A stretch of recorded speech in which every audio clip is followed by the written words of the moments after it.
18তম নিবন্ধন এবং ষষ্ঠ গণবিজ্ঞপ্তির যতগুলো বাধা ছিল সমস্ত বাধাই কিন্তু একে একে দূর হয়ে যাচ্ছে এবং রাস্তাটা কিন্তু একদম সহজ সরল পথে পরিণত হচ্ছে। 18তম নিবন্ধন প্রত্যাশী যারা রয়েছেন তারা সবাই সচেতন থাকুন। ইতিমধ্যেই কিন্তু নারী কোঠা বাতিল করা হয়েছে এবং তার প্রজ্ঞাপনও কিন্তু জারি হয়েছে। শুধুমাত্র শারীরিক শিক্ষা ফিজিক্যাল যে টিচার এই পদে নারী কোঠা থাকবে, বাকি অন্য কোনো পদে নারী কোঠা থাকবে না।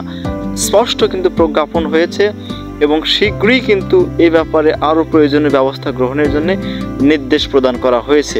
কাজে 18তমদের আর কোনো চিন্তা নেই।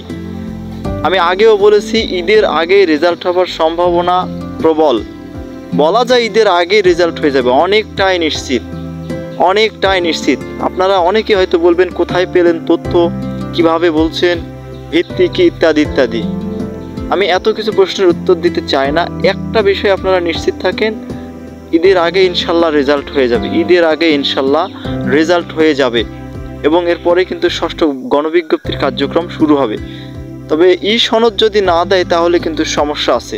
ই সনদ না দিলে এই সনদপত্রগুলো জেলায় পৌঁছাতে 1 বছর সময় লাগবে। আশা করছি সেটা হবে না, ই সনদই দেওয়া হবে। সেই ক্ষেত্রে কিন্তু মাত্র 2-1 দিনেই কাজটি শেষ হয়ে যাবে এবং ষষ্ঠ গণবিজ্ঞপ্তি ঈদের পরেই শুরু হবে, সে আশাবাদ ব্যক্ত করছি। 18তম নিবন্ধন প্রত্যাশী যারা রয়েছেন সবাই একদম সচেতন থাকুন।